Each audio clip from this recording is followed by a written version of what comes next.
नमस्कार दोस्तों, स्वागत है आपका हमारे छोटे से YouTube चैनल पर। दोस्तों, क्लास शुरू करने से पहले जल्दी से चैनल को सब्सक्राइब करें, इस वीडियो को लाइक करें और नीचे कमेंट करके अपनी उपस्थिति दर्ज कराएं। और हाँ, इस क्लास की PDF डाउनलोड करने के लिए हमारा Telegram channel free railway notes जरूर ज्वाइन करें। लिंक आपको चैनल के या इस वीडियो के डिस्क्रिप्शन बॉक्स में मिल जाएगा। तो चलिए, आज हम NCERT विज्ञान के एक बहुत ही महत्वपूर्ण अध्याय पादप ऊतक के टॉप 60 प्रश्नों का विश्लेषण करेंगे। बिल्कुल।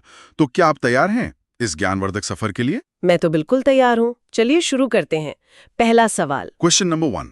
What is a group of cells having a common origin, similar structure and performing a specific function called? मतलब एक समान आकृति और विशेष कार्य करने वाली कोशिकाओं के समूह को क्या कहते हैं? ऑप्शंस हैं A organ, B organ system, C tissue और D नन ऑफ दीज। सही जवाब है ऑप्शन सी, टिश्यू। बिल्कुल। ऊतक यानी टिश्यूज, ये सेल्स का एक ग्रुप होता है जो मिलकर एक स्पेशल काम करता है। Question number 2. In unicellular organisms, all the basic functions are performed by. यानी एक कोशिकीय जीवों में सभी मौलिक कार्य किसके द्वारा किए जाते हैं? Options: A. A single cell. B. A group of cells. C. An organ. D.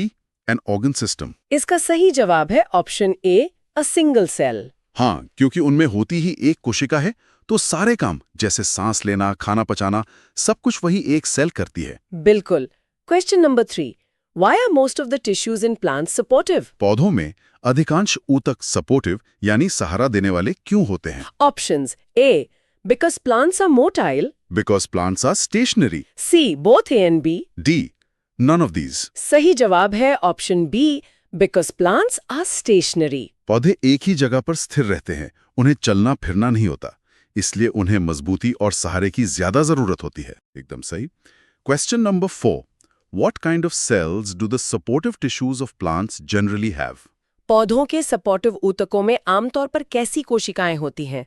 Options: A living cells, B dead cells, C both A and B, D none of these.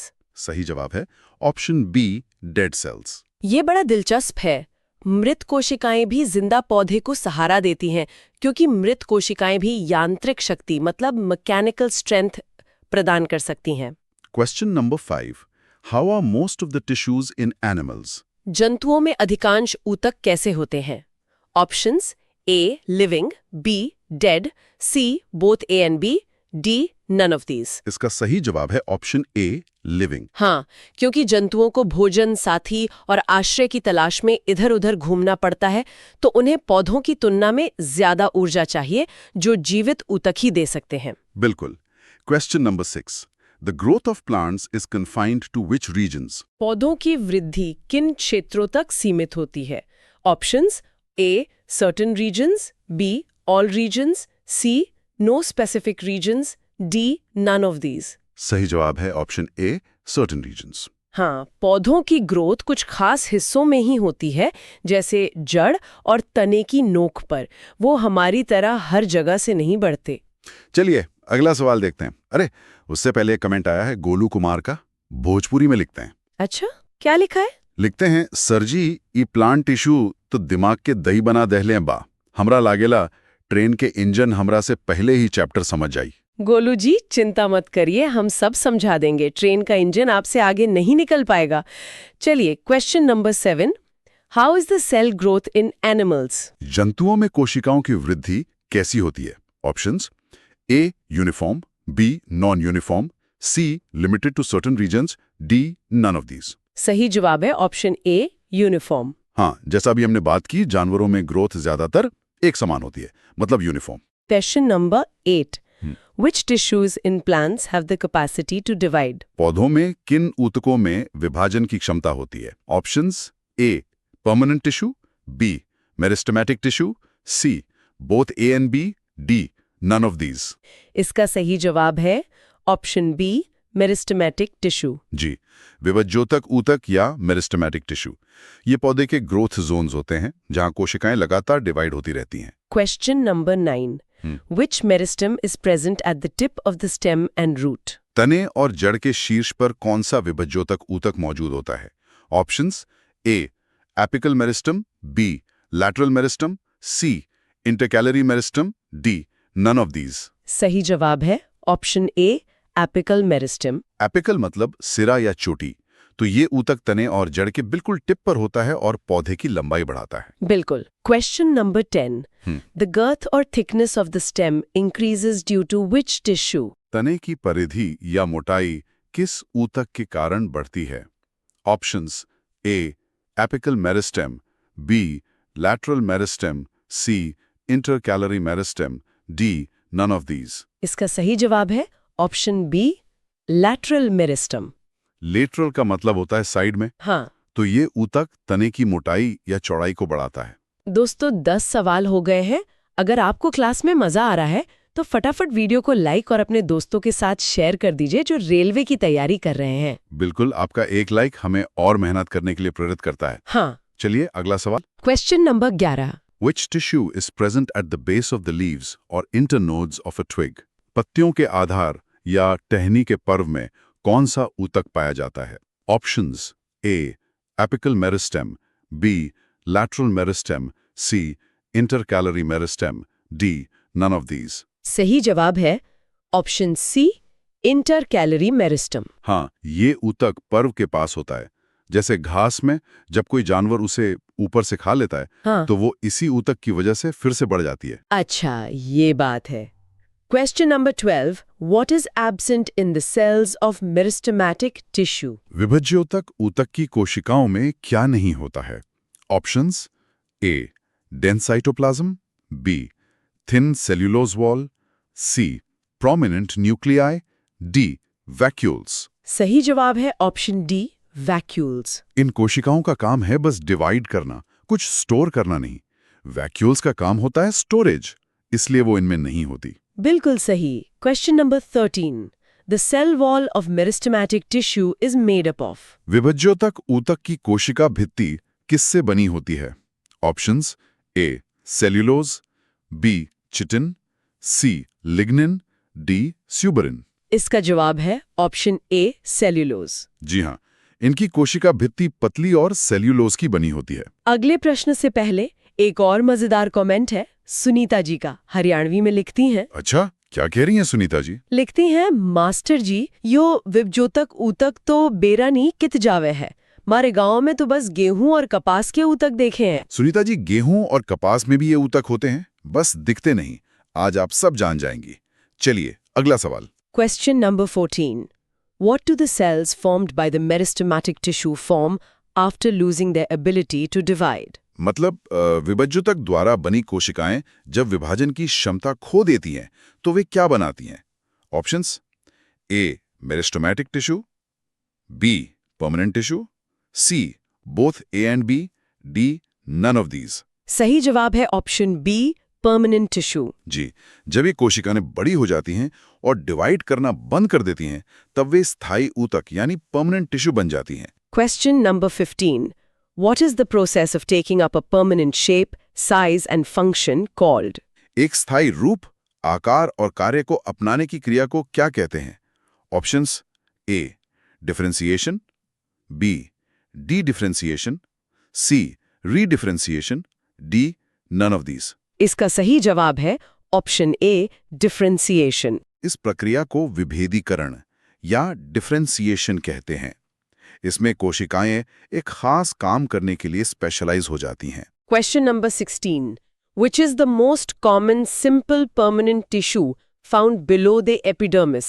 Epidermis के नीचे पाया जाने वाला सबसे सामान्य सरल स्थायी ऊतक कौन सा है? Options A parenchyma, B collenchyma, C sclerenchyma, D none of these. सही जवाब है ऑप्शन ए, पैरेन्काइमा। पैरेन्काइमा ये पौधे का सबसे बेसिक मतलब बुनियादी ऊतक है। Question number 17, how is the cell wall of parenchyma tissue? Parenchyma ऊतक की कोशिका भित्ति कैसी होती है? Options A thick, B thin, C irregularly thick, D none of these. इसका जवाब है ऑप्शन बी, थिन। इनकी कोशिका भित्ति काफी पतली होती है और ये जीवित कोशिकाएं होती हैं। Question number 18, what is found between the cells of parenchyma? Parenchyma की कोशिकाओं के बीच क्या पाया जाता है? Options A. No intercellular space. B. Little intercellular space. C. Large intercellular space. D. None of these. सही जवाब है option C, large intercellular space. हाँ, इन कोशिकाओं के बीच काफी खाली जगह होती है। ये लूज पैकिंग की तरह होती हैं। Question number 19। What is the main function of parenchyma? Parenchyma का मुख्य कार्य क्या है? Options: A. Storage of food. B. Providing mechanical support. C. Providing flexibility. D. None of these. इसका सही जवाब है option A, storage of food. जी, पेरेन्काइमा एक पैकिंग टिश्यू की तरह है जो मुख्य रूप से भोजन का भंडारण मतलब फूड स्टोर करता है। Question number 20। What is parenchyma containing chlorophyll called? Chlorophyll युक्त पेरेन्काइमा को क्या कहते हैं? Options: A. Chlorenchyma. B. Aerenchyma. C. Both A and B. D. None of these. सही जवाब है ऑप्शन ए, क्लोरेन्काइमा। क्लोरोफिल से क्लोरेन्काइमा ये ऊतक फिर प्रकाश संश्लेषण यानी फोटोसिंथेसिस भी करता है। 20 प्रश्न पूरे। हमें उम्मीद है कि आप सब नोट्स बना रहे होंगे, और अगर अभी तक चैनल सब्सक्राइब नहीं किया है तो कर लीजिए ताकि कोई भी क्लास मिस ना हो। जी बिल्कुल, चलिए अगले सवाल की तरफ। अरे एक मिनट, एक और मजेदार कमेंट आया है विकी का। क्या कह रहे हैं विकी? लिखते हैं, मैडम जी इतना लचीलापन कोलेनकाइमा में है, थोड़ा हमारे शरीर में भी डाल दो, सुबह सुबह उठने में आसानी होगी। विकी, इसके लिए तो योगा करना पड़ेगा, पौधों वाला ऊतक काम नहीं आएगा। चलिए, question number 21। In aquatic plants, parenchyma with large air cavities is called. जलीय पौधों में हवा की बड़ी गुहाओं वाले पेरेन्काइमा को क्या कहते हैं? Options: A. Chlorenchyma. B. Aerenchyma. C. Both A and B. D. None of these. इसका सही जवाब है ऑप्शन बी, एरेन्काइमा। एयर से एरेन्काइमा, ये हवा की थैलियां पौधे को पानी पर तैरने में मदद करती हैं। Question number 22। What does aerenchyma provide to aquatic plants? Aerenchyma जलीय पौधों को क्या प्रदान करता है? Options: A. Buoyancy to float. B. Mechanical support. C. Flexibility. D. None of these. सही जवाब है option A, buoyancy to float. Buoyancy मतलब उत्प्लावन बल। एक तरह से ये पौधे के लिए लाइफ जैकेट का काम करता है। Question number 23। The flexibility in plants is due to which tissue? पौधों में लचीलापन किस ऊतक के कारण होता है? Options: A. Parenchyma. B. Collenchyma. C. Sclerenchyma. D. None of these. इसका सही जवाब है ऑप्शन बी, कोलेन्काइमा। जी, कोलेन्काइमा ही वो ऊतक है जो पौधों को लचीलापन देता है, जिससे टहनियां हवा में बिना टूटे झुक जाती हैं। Question number 24. Which tissue allows easy bending in various parts of a plant without breaking? कौन सा ऊतक पौधे के विभिन्न भागों को बिना टूटे आसानी से झुकने में मदद करता है? Options: A. Parenchyma. B. Collenchyma. C. Sclerenchyma. D. None of these. ये तो पिछला ही सवाल है, बस घुमाकर पूछा है। जवाब है ऑप्शन बी, कोलेन्काइमा। बिल्कुल सही। Question number 25. Where is collenchyma found in a leaf? Collenchyma पत्ती में कहाँ पाया जाता है? Options: A. In the petiole below the epidermis. B. In the lamina. C. In the midrib. D. None of these. इसका सही जवाब है option A, in the petiole below the epidermis. Petiole मतलब पत्ती का डंठल। ये एपिडर्मिस के ठीक नीचे पाया जाता है और उसे सहारा और लचीलापन देता है। Question number 26. Why are the cells of collenchyma irregularly thickened at the corners? Collenchyma की कोशिकाएं कोनों पर अनियमित रूप से मोटी क्यों होती हैं? ऑप्शंस हैं। अच्छा, ये तो सवाल का ही हिस्सा है। The cells of collenchyma are, हाँ ये फिल इन द ब्लैंक जैसा है। Options: A. Regularly thickened. B. Irregularly thickened. C. Not thickened. D. None of these. सही जवाब है ऑप्शन बी, irregularly thickened। जी, इनकी कोशिका भित्ति कोनों पर, कॉर्नर्स पर अनियमित रूप से मोटी होती है। Question number 27. The intercellular space in collenchyma is? Collenchyma में अंतरकोशिकीय स्थान कैसा होता है? Options: A. Very little. B. Large. C. Absent. D. None of these. इसका सही जवाब है ऑप्शन ए, वेरी लिटिल। हाँ, पेरेन्काइमा के मुकाबले इनमें खाली जगह बहुत ही कम होती है। चलिए अगले सवाल से पहले एक पंजाबी कमेंट है जस्सी का। अच्छा, क्या लिखा है जस्सी ने? लिखते हैं, ओपाजी ए स्क्लेरेन्काइमा ते नारियल दा छिलका इन्ना हार्ड रेलवे ਦਾ ਪੇਪਰ ਵੀ ਇਦਾਂ ਹੀ ਹਾਰਡ ਹੁੰਦਾ ਹੈ ਕਿ जस्सी जी, तैयारी पक्की हो तो पेपर हार्ड नहीं लगता। नारियल भी टूट ही जाता है। चलिए question number 28 Which tissue makes the plant hard and stiff? कौन सा ऊतक पौधे को कठोर और मजबूत बनाता है? Options A parenchyma, B collenchyma, C sclerenchyma, D none of these. इसका जवाब तो जस्सी जी ने ही दे दिया, ऑप्शन सी स्क्लेरेन्काइमा। बिल्कुल, यही वो ऊतक है जो पौधे को कठोरता देता है। Question number 29 The husk of a coconut is made of which tissue? नारियल का रेशेदार छिलका किस ऊतक से बना होता है? Options A parenchyma, B collenchyma, C sclerenchyma, D none of these. इसका भी जवाब है ऑप्शन सी स्क्लेरेन्काइमा। ये इसका क्लासिक उदाहरण है। Question number 30 the cells of sclerenchyma tissue are. Sclerenchyma ऊतक की कोशिकाएं कैसी होती हैं? Options A living, B dead, C both A and B, D none of these. सही जवाब है ऑप्शन बी डेड। जी, ये कोशिकाएं परिपक्व होने पर मृत हो जाती हैं। बहुत बढ़िया, हम 30 प्रश्नों के आधे पड़ाव पर पहुंच चुके हैं। कमेंट्स में बताइए कि अब तक आपके कितने जवाब सही हुए। Question number 31 the cell walls of sclerenchyma are thickened due to the deposition of. Sclerenchyma की कोशिका भित्ति किसके जमाव के कारण मोटी होती है? Options A cellulose, B chitin, C lignin, D suberin. इसका सही जवाब है ऑप्शन सी लिग्निन। जी, लिग्निन एक तरह का केमिकल सीमेंट है जो इन कोशिकाओं को पत्थर जैसी मजबूती देता है। Question number 32 where is sclerenchyma present in plants. Sclerenchyma पौधों में कहाँ पाया जाता है? Options A in stems around vascular bundles, B in the veins of leaves, C in the hard covering of seeds and nuts, D all of the above. सही जवाब है option D all of the above. जी, ये इन सभी जगहों पर पाया जाता है जहां भी पौधे को कठोरता की जरूरत होती है। Question number 33 in which tissue is there no internal space inside the cells. किस ऊतक की कोशिकाओं के भीतर कोई आंतरिक स्थान नहीं होता? Options A parenchyma, B collenchyma, C sclerenchyma, D none of these. इसका जवाब है ऑप्शन सी स्क्लेरेन्काइमा। लिग्निन के जमाव के कारण इनकी दीवारें इतनी मोटी हो जाती हैं कि अंदर कोई जगह ही नहीं बचती। Question number 34 what is the outermost layer of the plant called. पौधे की सबसे बाहरी परत क्या कहलाती है? Options A epidermis, B dermis, C cortex, D pith. इसका सही जवाब है ऑप्शन ए एपिडर्मिस। एपिडर्मिस ये पौधे की त्वचा की तरह होती है। अगला प्रश्न, लेकिन पहले टीटू का कमेंट हरियाणवी में। हाँ बताइए। गुरुजी यो स्टोमेटा गैस लेवे देवे है और मारे ताऊ की तो सांस चढ़ जावे 2 सीढ़ी चढ़ते ही। उनमें स्टोमेटा कम है के? टीटू स्टोमेटा पौधों में होते हैं, इंसानों में फेफड़े होते हैं। ताऊ जी को डॉक्टर को दिखाइए। चलिए question number 35 how is the epidermis in plants of dry habitats. शुष्क स्थानों के पौधों में एपिडर्मिस कैसी होती है? Options A thin, B thick, C absent, D none of these. इसका सही जवाब है ऑप्शन बी थिक। बिल्कुल, पानी के नुकसान को रोकने के लिए रेगिस्तानी पौधों की एपिडर्मिस मोटी होती है।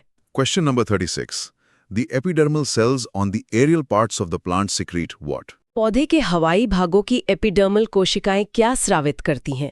Options A a waxy water resistant layer, B a sticky substance, C a poisonous substance, D none of these. सही जवाब है option A a waxy water resistant layer. जी, ये एक मोम जैसी परत बनाती हैं जिसे क्यूटिन कहते हैं। ये पौधे का वाटरप्रूफ कवर है। Question number 37 what is the main function of the epidermis. Epidermis का मुख्य कार्य क्या है? Options A protection from loss of water, B protection from mechanical injury, C protection from invasion by parasitic fungi, D all of the above. इसका सही जवाब है option D all of the above. जी, ये सारे ही काम एपिडर्मिस करती है। ये एक मल्टीटास्किंग लेयर है। Question number 38 what are the small pores in the epidermis of the leaf called. पत्ती की एपिडर्मिस में मौजूद छोटे छिद्रों को क्या कहते हैं? Options A stomata, B guard cells, C lenticels, D none of these. सही जवाब है ऑप्शन ए स्टोमाटा। जी, इन छोटे छिद्रों को स्टोमेटा या रंध्र कहते हैं। Question number 39. The stomata are enclosed by which cells? Stomata किन कोशिकाओं से घिरे होते हैं? Options: A epidermal cells, B guard cells, C companion cells, D none of these. इसका सही जवाब है ऑप्शन बी, गार्ड सेल्स। हर स्टोमेटा दो रक्षक कोशिकाओं यानी गार्ड सेल से घिरा होता है जो उसे खोलने और बंद करने का काम करती हैं। Question number 40. What is the shape of the guard cells? Guard कोशिकाओं का आकार कैसा होता है? Options: A circular, B kidney shaped, C rectangular, D none of these. सही जवाब है ऑप्शन बी, किडनी शेप्ड। जी, ये वृक्काकार या राजमा के दाने जैसी होती हैं। 40 प्रश्न हो चुके हैं। अपनी ऊर्जा बनाए रखिए, रेलवे की वर्दी दूर नहीं है। और वीडियो को लाइक करना तो बिल्कुल ना भूलें। एक और कमेंट है पिंकी कुमारी जी का भोजपुरी में। अच्छा, एक क्यूटिन का लेप त हमरा भी चाहिए, धूप में करिया हो जाइला, ड्यूटी पर काला कलूटा लगब। पिंकी जी, ये पौधों के लिए सनस्क्रीन है, आपको तो SPF 50 लगाना पड़ेगा। चलिए, question number 41। The process of transpiration occurs through. वाष्पोत्सर्जन की क्रिया किससे होती है? Options: A stomata, B guard cells, C epidermis, D none of these. सही जवाब है ऑप्शन ए स्टोमेटा। जी, पौधों से पानी का भाप बनकर उड़ना यानी ट्रांसपिरेशन स्टोमेटा के जरिए ही होता है। Question number 42। What is the main function of epidermal cells of roots? जड़ों की एपिडर्मल कोशिकाओं का मुख्य कार्य क्या है? Options: A absorption of water, B gaseous exchange, C protection, D none of these. इसका सही जवाब है option A absorption of water. जड़ों का काम है पानी सोखना, तो वहां की एपिडर्मिस यही काम करती है। Question number 43. What increases the total absorptive surface area of roots? जड़ों के कुल अवशोषण सतह कौन बढ़ाता है? Options: A long hair like parts, B thick epidermal layer, C waxy coating, D none of these. सही जवाब है option A long hair like parts. जी, जिन्हें हम रूट हेयर या मूल रोम कहते हैं, ये सतह का क्षेत्रफल कई गुना बढ़ा देते हैं। Question number 44। The epidermis of desert plants has a coating of what? मरुस्थलीय पौधों की एपिडर्मिस पर किसका लेप होता है? Options: A cutin, B lignin, C suberin, D none of these. इसका सही जवाब है ऑप्शन ए क्यूटिन। क्यूटिन की मोटी परत पानी को उड़ने से रोकती है। Question number 45. As plants grow older, the outer protective tissue changes to what? जैसे जैसे पौधे की आयु बढ़ती है, बाहरी सुरक्षात्मक ऊतक किसमें बदल जाता है? Options: A cork, B bark, C both A and B, D none of these.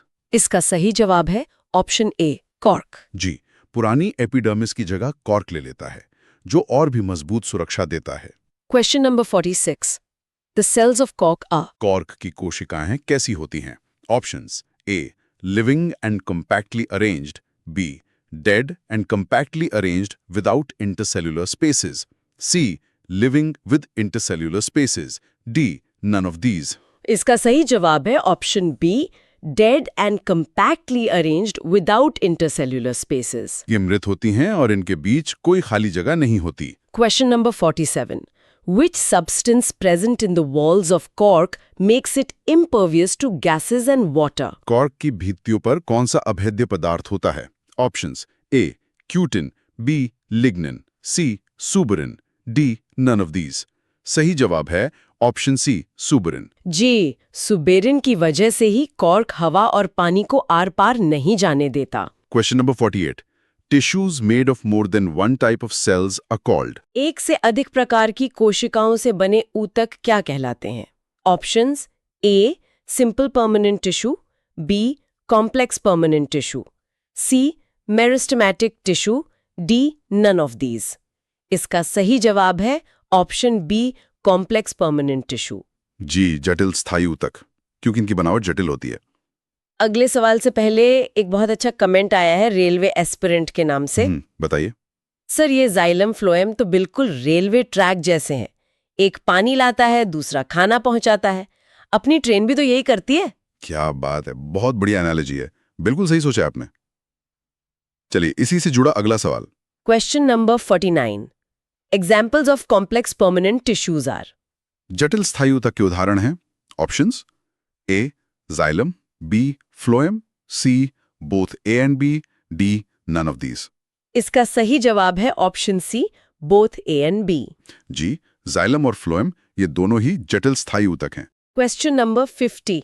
The terrestrial life of complex plants has been made possible by the presence of which tissues? जटिल पौधों का स्थलीय जीवन किन ऊतकों की उपस्थिति से संभव हुआ है? Options: A conducting tissues, B meristematic tissues, C simple tissues, D none of these. सही जवाब है option A conducting tissues. Conducting tissues मतलब संवहन ऊतक, यानी जाइलम और फ्लोएम। इनके बिना पौधे जमीन पर जिंदा नहीं रह पाते। हम 50 प्रश्नों के मील के पत्थर पर हैं।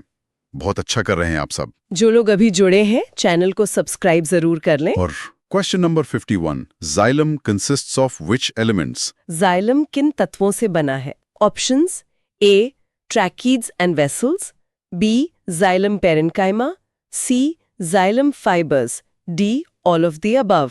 सही जवाब है option D, all of the above. जी, जाइलम इन चारों तत्वों से मिलकर बना है। Question number 52।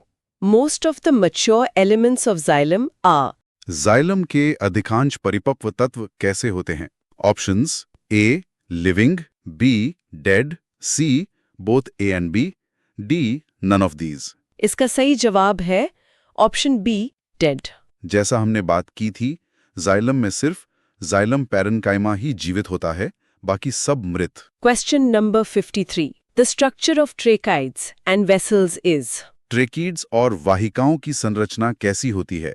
Options: A tubular, B circular, C rectangular, D none of these. सही जवाब है ऑप्शन ए, ट्यूबुलर। जी, ये नलिकाकार मतलब ट्यूब जैसी होती हैं ताकि पानी आसानी से ऊपर जा सके।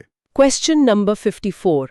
What is the main function of xylem? Xylem का मुख्य कार्य क्या है? Options: A vertical transport of water and minerals, B sideways conduction of water, C storage of food, D providing support. सही जवाब है option A, vertical transport of water and minerals. इसका मुख्य काम पानी और खनिजों को जड़ से ऊपर की ओर पहुंचाना है। Question number 55। Which element of xylem stores food? Xylem में भोजन संग्रह कौन करता है?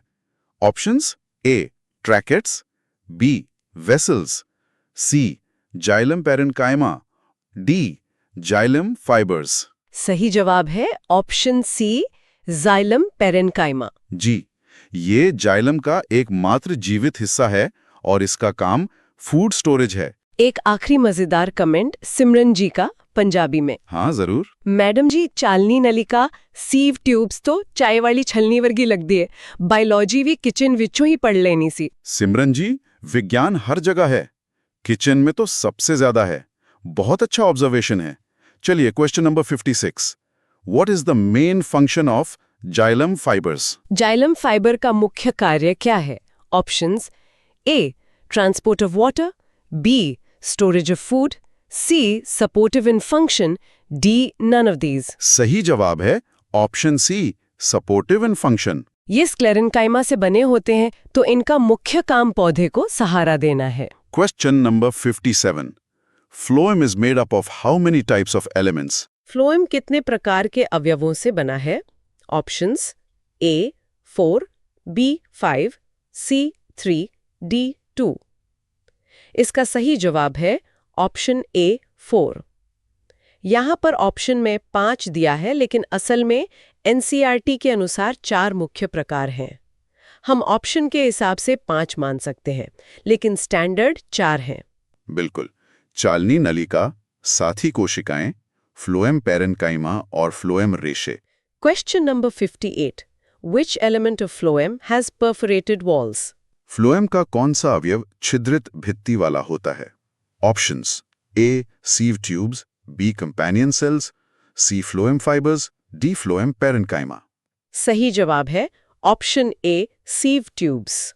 जी, सीव का मतलब ही छलनी होता है। इनकी दीवारों में छेद होते हैं। Question number 59. What is the main function of phloem? Phloem का मुख्य कार्य क्या है? Options: A, transport of food from leaves to other parts of the plant, B, transport of water, C, providing support, D, none of these. सही जवाब है option A, transfer of food from leaves to other parts of the plant. जी, ये पत्तियों में बने भोजन को पौधे के हर हिस्से तक पहुंचाता है। और ये रहा आज का आखिरी सवाल, question number 60. Which element of phloem is dead? Phloem का कौन सा अवयव मृत है? Options: A, sieve tubes, B, companion cells, C, phloem fibres, D, phloem parenchyma. इसका सही जवाब है option C, phloem fibres. Xylem का उल्टा, फ्लोएम में सिर्फ फ्लोएम फाइबर ही मृत होते हैं, बाकी सब जीवित। और इसी के साथ हमने पादप ऊतक के 60 महत्वपूर्ण प्रश्नों को पूरा कर लिया है। हमें उम्मीद है कि ये सेशन आपके लिए बहुत उपयोगी रहा होगा। बिल्कुल, इन सभी प्रश्नों को अच्छे से रिवाइज कर लीजिएगा और याद रखिए, पीडीएफ के लिए Telegram channel free railway exam notes join करना ना भूलें। और आगे भी ऐसी ही महत्वपूर्ण क्लासेस के लिए चैनल को सब्सक्राइब जरूर करें। आप सभी के उज्जवल भविष्य की कामना करते हैं। जय हिंद, जय भारत। जय हिंद, जय भारत।